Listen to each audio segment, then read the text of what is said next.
Somewhere right now, someone is holding two lists.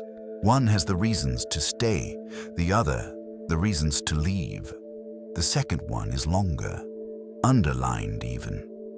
And in the same minute she finishes reading it back to herself, she picks up her phone and types, "Hey, what do you think I should do?"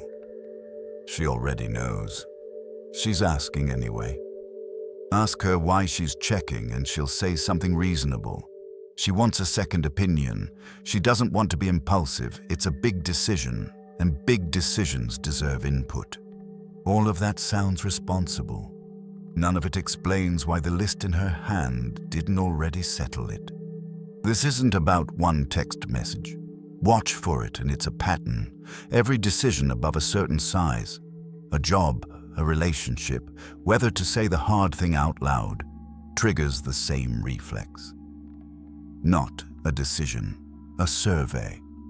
And the strange part isn't that she asks. It's how much she already has before she does. A list, numbers, sometimes an actual spreadsheet. The information isn't missing, something else is. Look around a group chat sometime when someone's in the middle of a decision. It's rarely one message. It's a thread, the same question, rephrased 4 different ways, sent to 4 different people, sometimes within the same hour. Not because the first 3 didn't answer, because none of them answered the way she needed. The question isn't really, "What do you think?" The question is closer to, "Will you say the thing I'm already thinking, so I don't have to be the only one who thinks it?" None of this looks like hesitation from the outside. It looks like diligence, thoroughness. The kind of careful, responsible behavior people get complimented for, which might be exactly why it's so easy to miss. It wears the costume of good decision-making while doing something else entirely underneath it, and nobody, including her, is checking underneath. The easy explanation is self-doubt.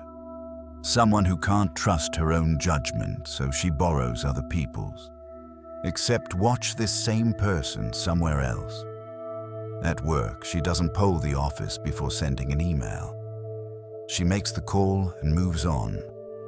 Give her a budget to approve or a hire to sign off on, and she'll do it in an afternoon, no committee required. Ask her to pick a restaurant for 12 people, and she'll have an opinion in 4 seconds, delivered like a small verdict. So the self-doubt story has a hole in it. If this were general low confidence, it would show up everywhere. It doesn't. It shows up exactly in the places where something bigger than lunch is on the line. The decisions that could actually go wrong in a way that costs her something. Confident at work, where a bad call is forgotten by Friday. Paralyzed at home, where a bad call might follow her for years. And it's not even about size in a simple sense. She'll end a 5-year relationship over a single quiet conversation with herself. No polling required if the ending feels obviously right.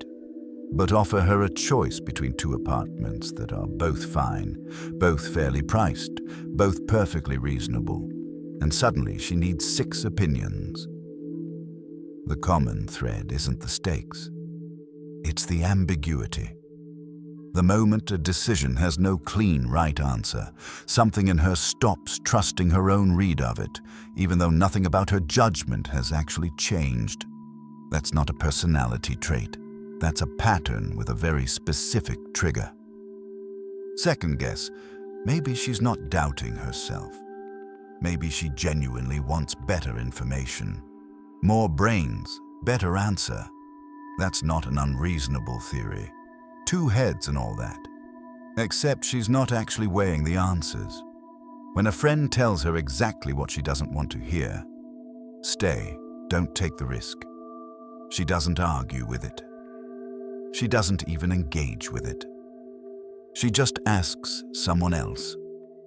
No follow-up questions, no, but what about just a new name, a new message, the same question, word for word, like the last conversation never happened. Watch closely, and there's a second tell. The people she asks aren't chosen for expertise. She'll ask a co-worker who's never made a decision like this in her life, right alongside someone who's actually lived through the exact situation. If this were really about getting the best possible answer, that wouldn't make sense. You'd weight the informed opinions higher. She doesn't. Every voice counts the same, as long as it says yes. And she keeps going, not until she has the best answer, until she has an answer she likes. If crowdsourcing wisdom were really the goal, the first solid, well-reasoned no should matter. It doesn't slow her down for a second. In fact, the more people she asks, the more contradictory the pile of answers gets, which should, in theory, make things murkier, not clearer. It doesn't seem to bother her. A pile of conflicting opinions isn't a problem to solve. It's a pool to fish one specific answer out of. That's not what someone looking for wisdom does. That's what someone looking for a specific kind of yes does. There's a particular kind of silence that follows hearing something true you didn't want to hear. It lasts about 2 seconds. And in that silence, something gets decided, not about the advice, about whether this person counts. Because notice what actually happens next. The clear, well-reasoned answer she didn't want doesn't get weighed against the others. It gets filed away, discarded, quietly, like it was never really in the running. Ask her about it a week later and she might not even remember that someone told her no.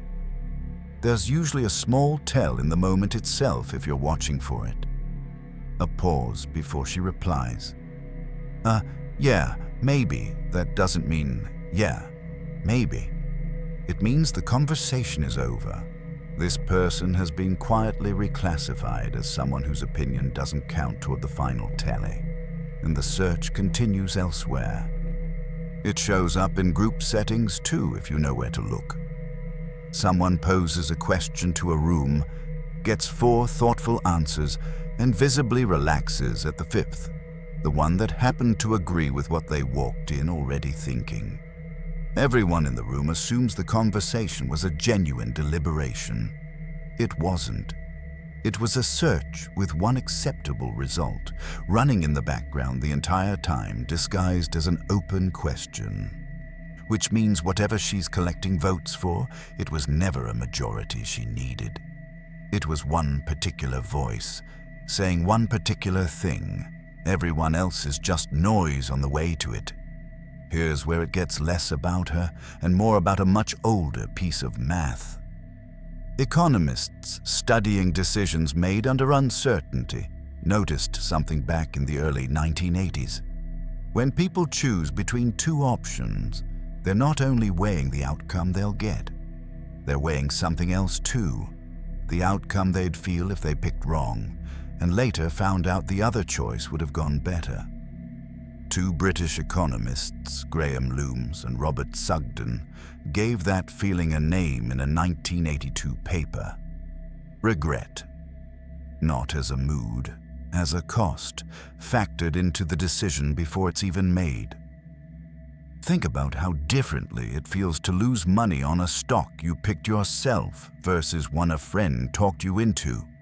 Same loss, same number on the screen, but the first one sits in your chest as, I was wrong.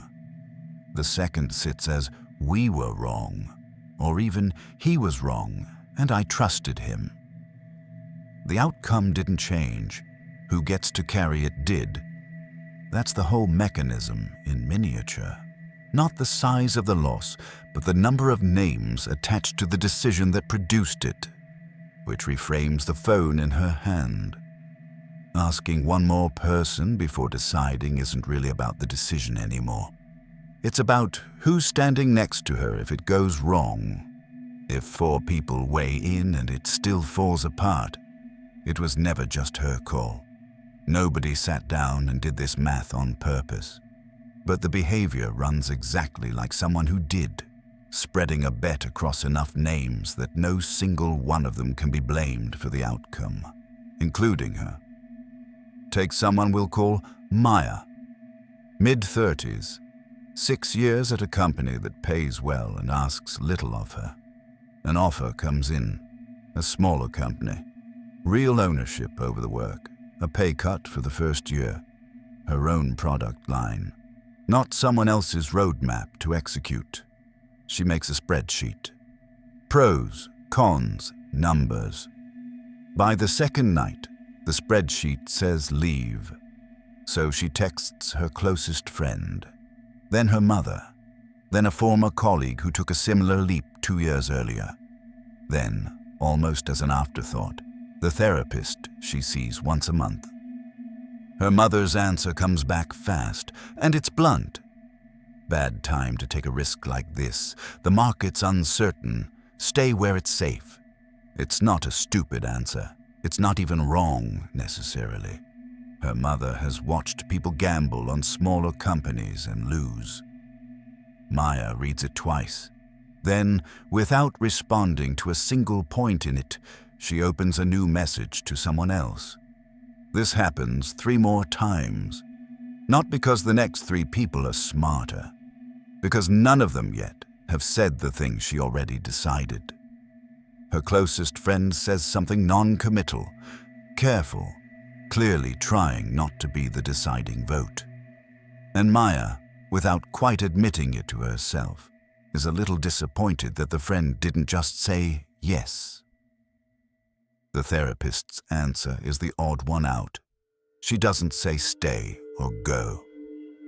She writes back a single question. What does it feel like in your body when you imagine still being at the old job a year from now? Maya reads it, doesn't answer it, and closes the message. It's the only response in the whole thread that isn't trying to hand her a verdict, and it's the one she has no use for at all. On the 5th message, her old colleague writes back, "Take it. You'll regret staying more than you'll regret trying." And something in Maya's chest lets go, not because this 5th opinion outweighs the other 4. One text from someone who made a similar jump isn't stronger evidence than a spreadsheet she built herself. Because now, if it goes badly, there's a name attached to the version of the story where leaving made sense. 5 people, 1 spreadsheet, and a decision she'd made on night 2, which is a fairly expensive way to confirm something you already knew. So the responsibility splitting story is real. It's just not the whole story. And here's the gap in it. If Maya only needed 1 person to share the blame with, she could have stopped at her mother's answer, disagreed with it, found 1 other opinion, and been done in 2 rounds. 2 people would have covered it. Why did it take 5?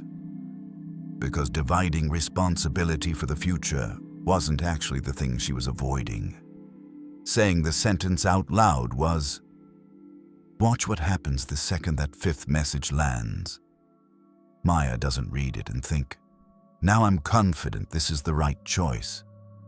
She reads it and thinks, "Now I'm allowed to say it." The decision didn't change in that moment. Her permission to admit she'd already made it did. Every question before that one wasn't building a case for the best choice. It was postponing the moment she'd have to stand in front of her own decision with no one else in the room. As long as the question is technically still open, she doesn't have to. The people she's asking were never a jury weighing evidence. They were a waiting room she could sit in for a little longer before walking through the one door she'd already chosen. This is why the mother's blunt "stay" didn't slow her down.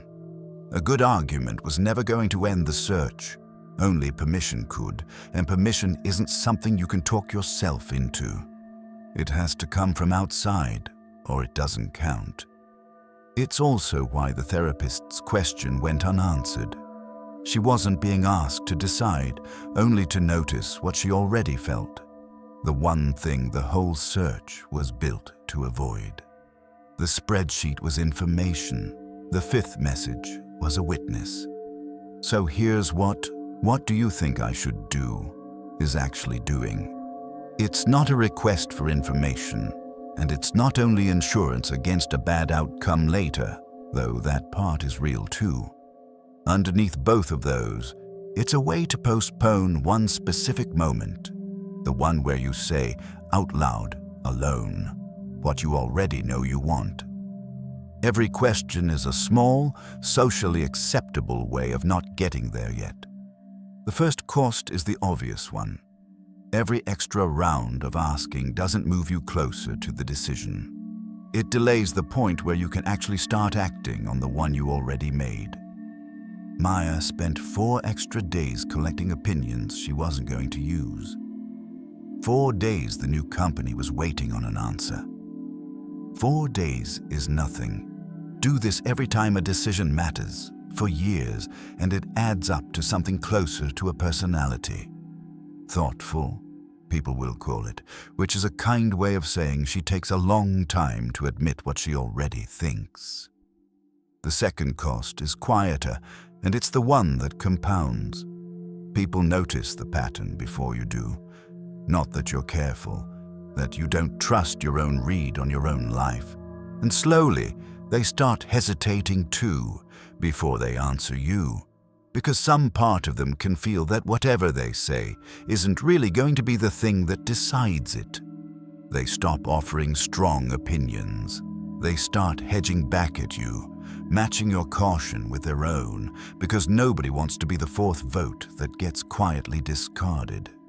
And the people who do keep giving you honest answers, the ones who won't play along, start to feel like the hard ones. Not because they're wrong more often, because they're the only ones who won't hand you the thing you're actually shopping for. So the next time you catch your thumb hovering over someone's name, about to type, "What do you think?" check the other pocket first. The one where the answer's already written down, waiting for someone else to say it back to you first. What would you actually have to admit if you stopped asking?